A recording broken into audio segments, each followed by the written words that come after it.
common knowledge now that entrepreneurs are springing up everywhere.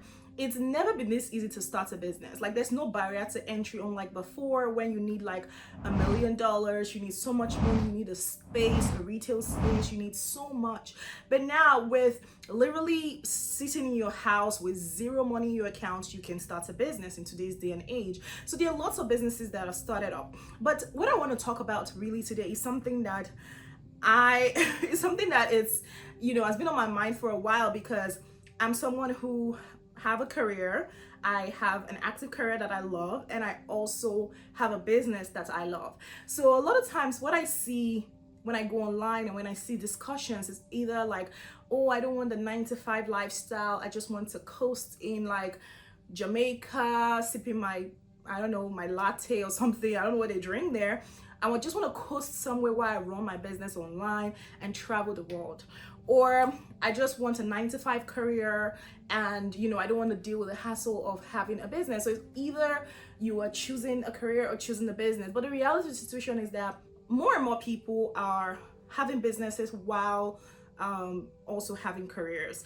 But the dilemma in it all is that a lot of people, even though they have a career that is paying their bills, that is providing for them, they dread working, they dread going to work. Some people just want to find a way to make quick money and, just have a business that'll make like $5 million so they can quit their job, or, depending on what their passion and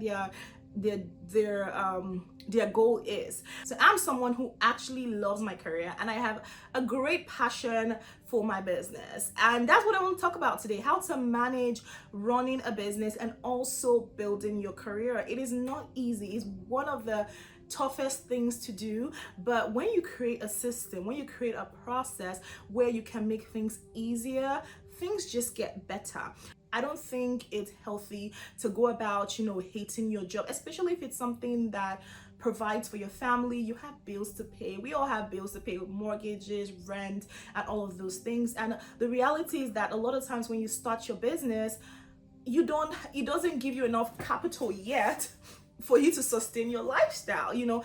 Some people have gone ahead to build businesses that have, in a few years, I've been able to replace their income, and I'm so happy for them. I love it for them. But for me, I don't even know if I can quit one or another. But what I know is that having a system to manage both in a way where you don't get burnt out, in a way where you don't feel like you're dreading one or the other, you're dreading your day job or you're dreading your business, just loving to do both things and finding ways and finding systems to manage both things. So I'm just going to share my own story here.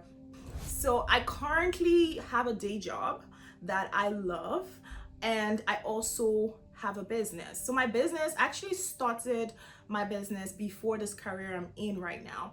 Okay, so let me just give you a little detail into my own story. I started my brand Wendy Locks Hair back in 2017, 2018, and it has been such a journey. It hasn't given me the opportunity to like just coast somewhere and have $1 million in my account, but what it has given me is the ability to manage things, to manage finances, to build something from the ground up.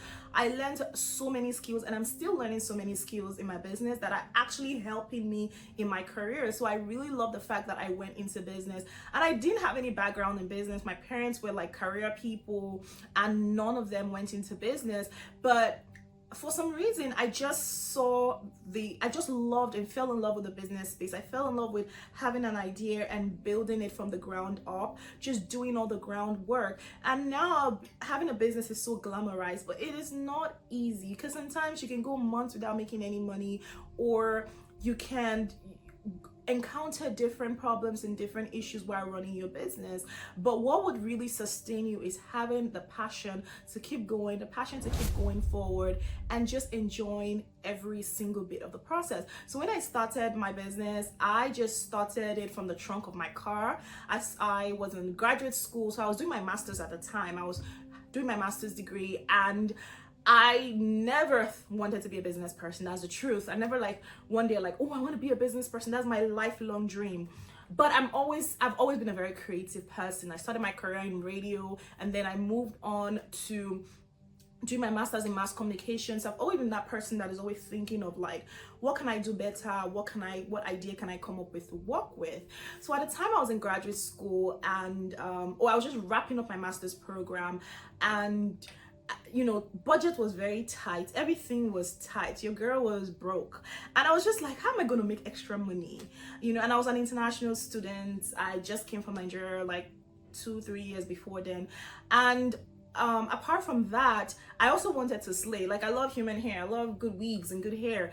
And anytime I see people, those vendors that sell, their hair is always like crazily expensive. I'm like, there's no way. And back then when you just come from a different country, you're always, if you're someone that is an immigrant, you know what I'm talking about. So when I just came, if someone tells me something costs $100, I'm not thinking $100. I'm converting it to what's the Naira equivalent in my mind. That's what I'm converting it to. Like, that's just how my brain works. So when I went to the store and I want to buy a wig, and you're telling me that wig is like, I don't know, I'm hearing one very expensive price out, and sometimes the prices are so expensive. I would do the currency change in my head and then get the Naira equivalent. I'm like, nope, there's no way I'm paying for this. But I don't want to wear synthetic hair, or even when I go get some low grade human hair, it doesn't last very long. It stays like a few months at best, and I just throw it away. So I started like looking for vendors that would provide human hair that are affordably priced, but it's not just affordable price, but also very good quality. And I found a vendor and I bought some hair for myself and I loved it. So I was like, okay, I had some extra hair to play with. And then I started selling these hair on marketplaces. And the hair I had extra, I would tell my friend, oh, I have extra bundles of hair if you want to buy. This is how much I bought. Say, okay, add some more money, let me give you a shot. So I just started selling organically. It wasn't something that I planned. And that was when, was it Facebook Marketplace that came out at that time? There was Facebook Marketplace. So I would put hair on Facebook Marketplace and people will be messaging me like, I want to come and pick up hair. And then I'll make some cool cash. At the time, it was just making sense. And that was how I started selling. And when I started selling, even though I was like, it was supposed to be a temporary thing, supposed to be like 1 year, 2 years, when I get this big big job, then I'm done selling, dealing with customers and all of that. But guess what? I just loved it. I couldn't quit. So even when I got a job, even when I started working after my master's program, when I got into a career, I just held on to this business. I just kept learning, kept refining. Of course, there were times when I went through really difficult times to keep up because I was so stressed, especially when I had, other things going on.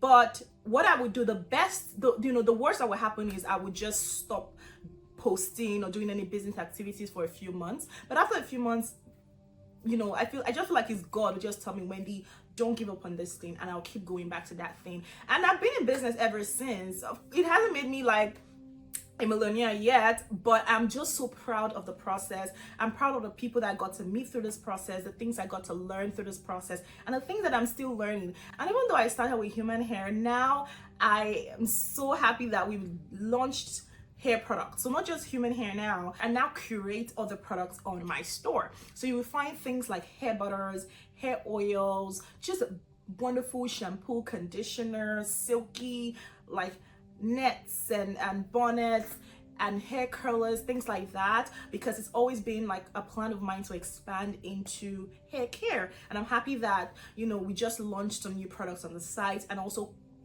curating products from other brands. So if you haven't checked out my store yet, do well and support the business. It's wendylocks.com. I'm going to leave the link in the description below. But even though I was going on with this business, I still loved my job. I still loved being able to practice my career, being able to come up with ideas, being able to collaborate with other people, because sometimes entrepreneurship can be very lonely. Sometimes it can just be me in my room trying to figure things out, or me with like one of my contractors or someone trying to figure things out. But I love working in a team, collaborating the team in an office setting or in a work setting, and also utilizing my talents there. And it's just been a challenge, but it's been wonderful navigating the journey of marrying both and knowing that I can actually do both things that I love. I refuse to put myself in the boxes. Either some people just try to put you in the boxes. Either you're like a 9 to 5 girl or you're a business girl. I'm just me, and I would do whatever I love to do, whatever time. Right now I still feel inspired to keep the business going, and that's what I'm going to keep doing till I feel like, okay, it's time to branch out into something else, of which I'm branching out into something else, or I feel like it's time to put it down, depending on what I'm feeling at the time. But I would just keep going with my heart. So right now I'm just going to share with you a few tips. If you're someone like me that you have a job and you don't want to let go of your job, but you also have passion to grow your business, you also have the passion to start a business, I will encourage you today to keep going and to know that it's possible, to know that people are out there doing it. You don't have to give up one for the other. If you really want to start a business, you don't have to give up your 9 to 5 job. And if you really want to grow your career, you don't have to give up your business. You can marry both and find something that works for you. So here are some tips that work for me. The first thing I would say is you need to start small and you need to pace yourself. Start small and pace yourself. Let me tell you why. When most people, when they launch the business, they're like, go, go, go. They want to do all the things. They want to be everywhere. And that is all well and good, because that is going to give you more recognition. That's going to give you more brand awareness. People are going to know more about you. The more you put yourself out there, the more people know about your brand. But if you also have a full-time job, you need to realize that it takes a lot of energy to do those things. And if you put so much energy into that and you also have a full-time job, most times you might get burnt out. It's inevitable. I've spoken to people that eventually got burnt out. So that is why it's very important to pace yourself. Go at a natural pace. Tell yourself that, okay, I want to build this brand, and it may not take me 2 years like the other person that I researched about, or the people I'm seeing online. They build their business in 3 years, they're able to raise funding. That may not be my story, or that may be my story. I'm not going to limit your way of thinking, but in order to set that realistic expectation, you need to tell yourself that you're building something, and any good thing takes time. Every good thing takes time. Nothing happens overnight. If you see someone that is an overnight success story, you don't see the 10 years that they were laboring and nobody paid attention to them. You didn't see the 5 years that they were laboring and nobody even liked their post, or nobody even patronized their store, or you didn't see all the tears and the hustle that they put into it. We mostly just see the success story. Oh, this person is on Forbes list. Oh, this person is the Forbes 30 under 30, or is the made XYZ amount last year. But there's a lot of blood and tears that goes into it. So if you tell yourself that this is something you want to do for the long haul, take your time, pace yourself. There is no rush. There is no competition with anybody. Do things at your own time. That is me. I would do something at my own time. When I started growing my Instagram for my hair page and all this, they'll tell you, when you read all this, when you research on how to grow your audience or how to get more customers, they'll tell you post 3 times a day, do 5 stories a day, do 10 reels. Me, with my job, with other things I have going on, I want to be in business, but I don't want to die while trying to build this business. So if I tell myself, okay, this person is posting 10 times, I cannot do it. I don't have the capacity to do it, because if you want to keep putting original content and putting original things out there, these things take time and energy. So if I can only post once a week, once a month, once a month, that's too little. But you can even start there. You don't have to be doing all the things. Pace yourself and go at a natural pace. The next thing I'm going to talk about is be very comfortable with delegating. Own it. Especially if you are growing a business, it's very hard to outsource and get help, because most times you feel like you can do everything. You want to be the one that is creating the products. You want to be the one that is doing the marketing, doing the posting, doing the editing, doing the everything, dealing with the customers. And at first, maybe you're lean and you don't want to spend all that money, but sometimes you can even get people that will help you, and it's not even going to be as expensive as you think. So learn to outsource, learn to delegate. There are platforms out there like Fiverr, there's Fiverr, what's the other one called? right? But I'm going to think of the name and put it down here. But there's so many places that you can go to look for affordable help, someone that can help you with your customer service, is if it's with website listing. Because if you're into retail like I am, if you sell products, if you're in product business, sometimes website listings is one of the things that take a lot of time. You can get someone to help you with that. You can delegate that while you're also working your full-time job. Be organized. You cannot successfully manage a business and a career without being organized. If you're somebody that is not naturally organized, it's something that can be learned. I did a video about how to use Trello to organize your business, how to manage multiple projects, and if you haven't seen that video, I'm going to leave a link down below on that particular video, and you need to go to that video because that video will walk you through how I created systems in order to stay on track of all my projects that I'm working on. So if you have a career and you have a business, you need to get very organized, get very detailed with your time. You can't afford to waste your time. You need to get very meticulous, and that doesn't mean you don't have spare time, but you need to get super organized. So the next one I'm going to talk about is a big one. This is, you need to set out time for personal time to disconnect from everything. I don't like being burnt out. I don't like being super stressed, and nobody likes it. But sometimes when you are running a business and you're also managing a career, the stress is inevitable. It will come. So what I do when the stress comes is I can just take 2 weeks off my business and not do anything. Focus on something else. Don't even think about it. I'm like, you know what, the worst that would happen? Maybe what I would do at that time is, if I have orders, I would just fulfill the orders, but I'm not going to do anything in terms of creating content, marketing. I'm just going to leave all that and take some time off. Sometimes I take 1 month break, 2 months break.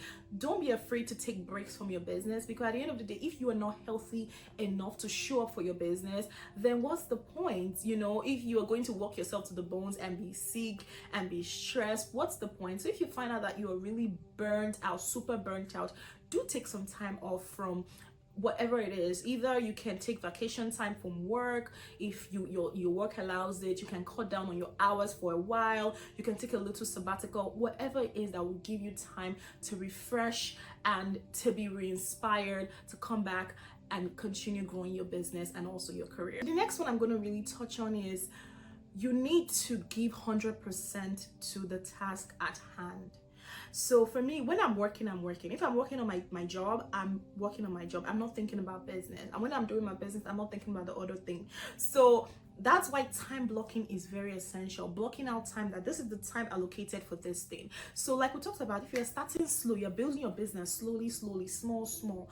What that entails for me practically, what that means is that, okay, I'll tell myself, in a day, I just want to take 1 hour every day to work on my business. What I would do is, in the morning, I usually wake up early, so I would take out 1 hour in the morning to work on my business, or 1 hour in the evening to work on my business. So if you've actually set up you're organized, you set up a system, you set up the task, you would know what is very important to do within that 1 hour. So if in a week I say, okay, this week I want to update my website, I want to put up new products, I want to write a blog post so that I can get customers organically from Google, I want to create an ad, I will just write those things down for the week. And that 1 hour, I'm going to utilize that 1 hour and I will not think about anything else during that 1 hour. So that is what time blocking is. So if it's only 1 hour, because sometimes you think you are doing things when you're not doing it, you're spending the whole day, or you say, what are you doing? I'm working on my business. What are you working? If I actually ask someone, okay, what have you been doing for hours? He will say, oh, I've been working on my business. And sometimes you cannot even say a tangible thing that you have done. But if you are very organized, you're very structured, that 1 hour, that this 1 hour I am writing a blog post. I'll use that 1 hour to write a blog post. The next day, 1 hour, I use it to edit, post, use the other half time to maybe write a newsletter for my subscribers, for my email list subscribers. Like, just get very detailed about it. So what that does is that gives you less stress. You're working less time, you're working more focused time, more dedicated time, and you're actually doing better work. Because if you only have 1 hour, you only have 2 hours in a day to work on your business, you're more efficient. That you just don't want to even touch your phone during this time.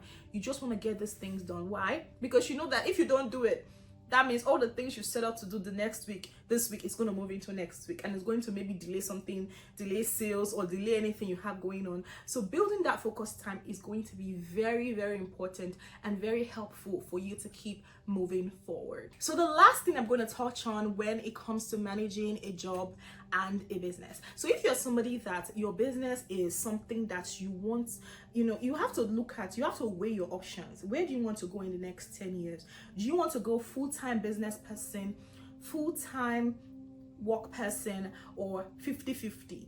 What is it going to be for you? Some people are like, I can absolutely not do a 9 to 5. I just, I've tried, I am unhappy, I cannot do it. Okay, but I need the financial security. Then you have to start planning. So maybe in the next 10 years, I don't want to work for anybody. So that way, you will now start saving, putting little things towards like a savings account, really just finding ways that you can plan for the future. Planning is very essential. So if you tell yourself that you're much more happy, maybe spending more time doing your business than doing your job, okay, you can actually try to find part-time jobs. So you don't have to do a full-time job. I did part-time job for a while, back, I think that was like sometime last year.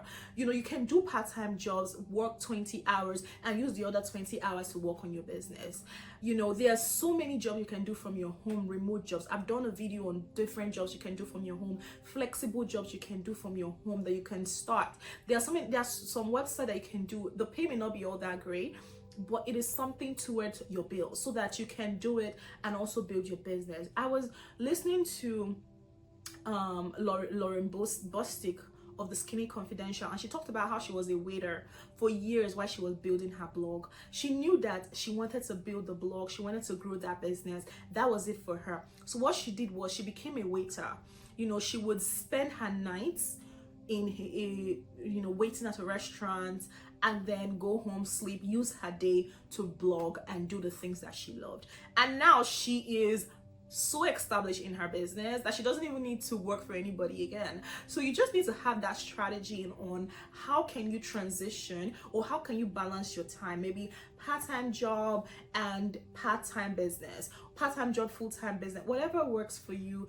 Do you, honey? But what I will tell you is, if you have a dream, if you have a goal, if you have things that you've prayed about, you've told yourself that this is possible for me, I see people doing it, my own will not be different.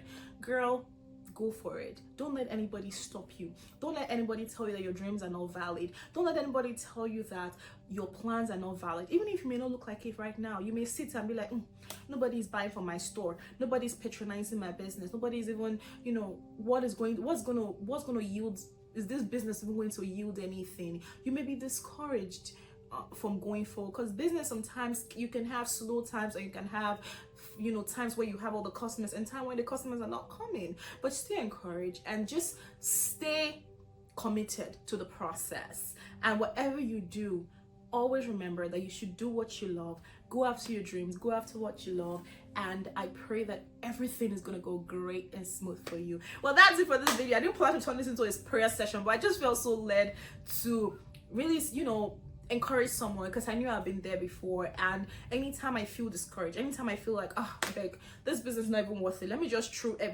the business away, throw it in the dustbin, let me move on with my life.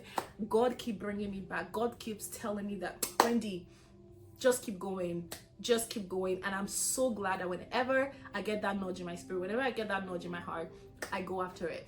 And I hope you go after yours too. So I'll catch you in the next video. I hope you continue chasing your dreams and you blossom into the best you possible.